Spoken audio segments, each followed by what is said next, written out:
से मैं ये बात कहता हूं कि मुसलमानों, मालदार बनो। ये तुम्हें किसने सबक पढ़ा दिया कि इस्लाम गरीबों का मजहब है? अगर इस्लाम सिर्फ गरीबों का मजहब होता तो निजाम ज़कात क्यों होता?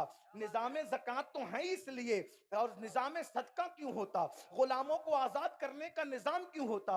आप मुझे बताएं, क्या गरीब गुलामों को आजाद करेगा? क्या ज़कात गरीब देगा? क्या सदका गरीब देगा? आप मुझे बताएं, क्या मस्जिदें गरीब बनाएंगे? क्या मदरसे गरीब चलाएंगे? आप मुझे बताएं तो सही। अल्लाह अकबर। गरीब तो दूसरों के आगे हाथ फैलाता है।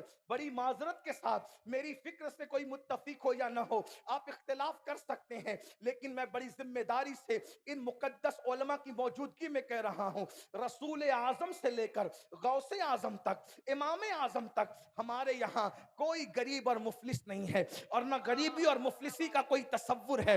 बड़ी माजरत के साथ, हाँ, चंद लोगों को गरीब जरूर रखा, वो चंद लोगों की इस्लाह के लिए रखा, चंद लोगों की तसल्ली के लिए रखा। अल्लाह अकबर। इसलिए याद रखना, ज़कात का तसव्वुर हमारे यहाँ है किसी और कौम में ज़कात का तसव्वुर? अल्लाह अकबर। कि साल में एक मर्तबा 2.5% निकालो, फितरे का तसव्वुर हमारे यहाँ है। अल्लाह अकबर। गुलामों को आजाद करने का तसव्वुर हमारे यहाँ है। बड़ी माजरत के साथ, इसलिए मालदार बनो, मेहनत करो और कोशिश करो। और जहां तक अल्लाह के रसूल की बात है, मैं बार बार लोगों को याद दहानी करा रहा हूं कि अगर लोगों के कंधों से कंधा मिला के खड़े होना है, बाजू से बाजू मिला के खड़े होना है, और इस्लाम को और मुसलमानों को जिल्लत से बचाना है, तो इतना कमाओ कि जिस कीमत का लिबास लोग घर से पहन के निकलते हैं, उससे कीमती तुम पहन करके निकलो, ताकि तुम्हें कोई हिकारत की नजर से न देख सके। हुजूर अलैहिस्सलाम ने मक्के में पेवन का लिबास पहना, लेकिन जब मदीने मुनव्वरा में बड़े बड़े मगरूर सरदार मिलने के लिए आते, तो हुजूर उनसे ज्यादा कीमती जुब्बे पहनकर बैठा करते थे। वो जो तोहफे लेकर आते, उससे कीमती तोहफे लेकर बैठा करते थे। सरदारों के पास तो कपड़े थे, मगर यहाँ लिबास भी था, हुस्न भी था, रूहानियत भी थी। आने वाला आता तो मुतासिर होके जाता और अपना दिल कुर्बान करके जाता। इसलिए याद रखना, हालात के तहत बदलना होगा, लेकिन कब तुम मालदार बनोगे?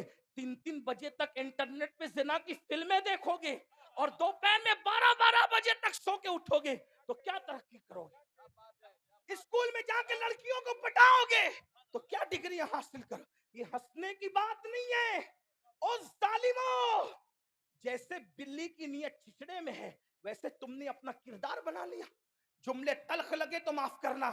एक दौर वो था जब कोई इंसान अपनी बेटी की हिफाजत चाहता तो मुसलमान के घर में रख करके जाता, अपने रिश्तेदारों के घर में नहीं, मुसलमानों के घर में, कि ये मुसलमान है, ये सब कुछ कर सकता है, किसी की बेटी पर कभी पाप की नजर नहीं उठा। ये अपना किरदार, ये अपना कहां गया वो किरदार? कहां गया वो? तो किस्सा पारी ना होकर के रह गया। तो मेरी गुजारिश है, रात को जल्दी सोया करो, सुबह को जल्दी उठा करो। लोगों की सुबह सूरज निकलने के बाद होती है, हमारी सुबह सूरज निकलने से पहले होती है। सूरज निकलने से बहुत पहले अपनी सुबह होती। जब अपनी दुकान सूरज निकलने से पहले खुलेगी, तो जो सूरज निकलने के बाद आएगा, तो बोलो तरक्की किसको ज्यादा मिलेगी? फिर उसके बाद हर कौम कोई ना कोई छुट्टी का दिन मनाती है, कोई सैटरडे मनाती है, कोई संडे मनाती है। हमारे यहाँ कोई दिन छुट्टी का नहीं, हमारे यहाँ कोई दिन छुट्टी का नहीं, कोई दिन छुट्टी का नहीं है। हमारे लिए जो सबसे कीमती दिन है वो जुमा है, ईदुल मोमिनीन, उसमें भी छुट्टी नहीं। क्या कहा? इदा नूदी लिस्सलाति मिन यौमिल जुमा फसअू इला ज़िक्रिल्लाहि व ज़रुल बैअ। जब जुमा की अजान हो तो कारोबार बंद कर दो। कारोबार वही बंद करेगा जिसने खोला है, मतलब जुमा को भी खोल के रखो। जुमा को भी, जो 6 दिन कमाएगा उसकी तरक्की, और जो 7 दिन कमाएगा उसकी तरक्की। कौन ज्यादा तरक्की करेगा? ये जो दीनदार और दुनियादार की खुद साख्ता लकीरें तुमने बनाई है, ये कोई दुनियादार और दीनदारी की लकीरें काम नहीं आ सकती।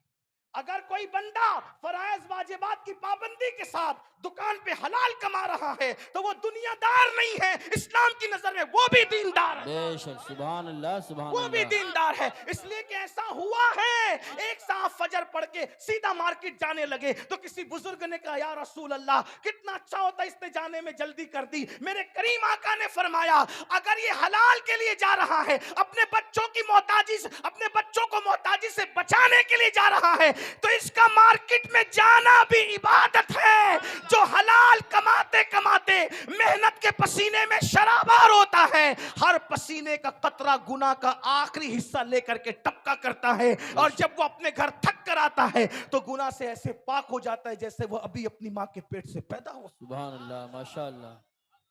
माल कमाओ, लेकिन कैसे? फिरौन की तरह नहीं। माल कमाओ नमरूद की तरह नहीं।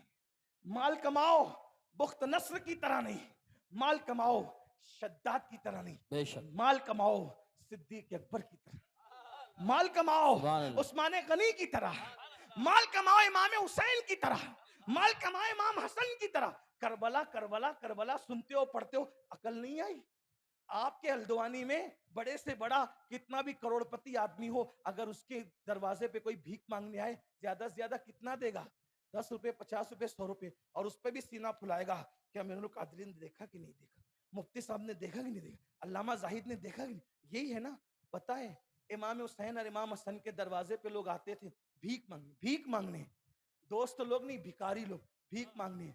50-50 हजार दे के कहते थे और साथ में माफी भी मांगते थे। आज बहुत कम है इसीलिए इतना दे दिया, कभी ज्यादा रहेगा तो फिर आकर के लेके जा। सुभान अल्लाह, सुभान अल्लाह। वाह, ये गरीब लोग, ये गरीब लोग हैं जो 50-50 हजार भीख में दे दे। ये गरीब लोग हैं। तो आपके और हमारे इमाम हुसैन भी गरीब नहीं, हमारे और आपके इमाम हसन भी गरीब नहीं, हमारे आपके इमाम आजम भी गरीब नहीं, बेशक, हमारे आपके गौसे आजम भी गरीब नहीं, हमारे आपके रसूल आजम भी गरीब नहीं, बल्कि अल्लाह अकबर, हम उन्हें गरीब किस मुंह से कहें? जाहिरी में भी उनकी दौलत लाखों में थी।